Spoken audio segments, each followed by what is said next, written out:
Македонската економија во следната година ќе има раст од 2,8%, а во 2018 година 3,3%, предвидува Светска банка во најновиот регионален извештај за земјите од Западен Балкан, презентиран денеска во Скопје.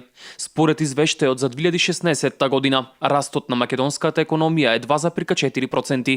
Во извештајот се наведува дека растот значително забави како последица на намалените инвестиции, кои беа погодени од политичката криза, а главен двигател на растот беше финалната потрошувачка, подкрепена од подобрувањето на пазарот на трудот и повисоките плати, како и трансфери од јавниот сектор. Остварениот раст, според извештајот, продолжи да придонесува кон креирање работни места во Македонија, но коавторот на извештајот Марко Хернандес наведува дека 80% од креираните нови работни места се со активни политики на владата, кои имаат фискални импликации. Втора област која придонесува кон намалување на невработеноста се вработувањата во јавната администрација и дека тие според него, заедно со вработувањата во образованието и здравството, ќе бидат на прво место.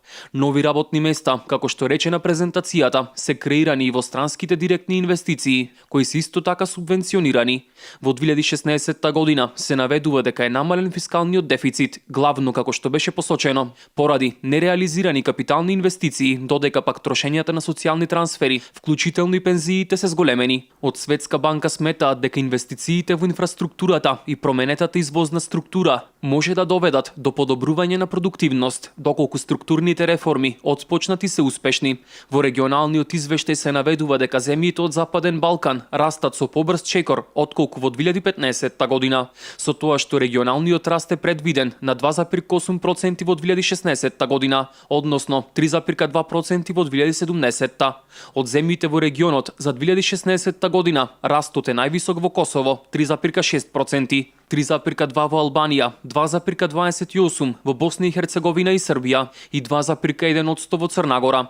За 2017 година се предвидува растот да се движи од 3,9% во Косово, 3,5 во Албанија, 3,3 во Црна Гора, 3,2 во Босна и Херцеговина и 3% во Србија. Во 2018 година највисок раст од 4,2% треба да има во Косово, 3,7 во Босна и Херцеговина, 3,5 во Албанија и 3% во Црна Гора.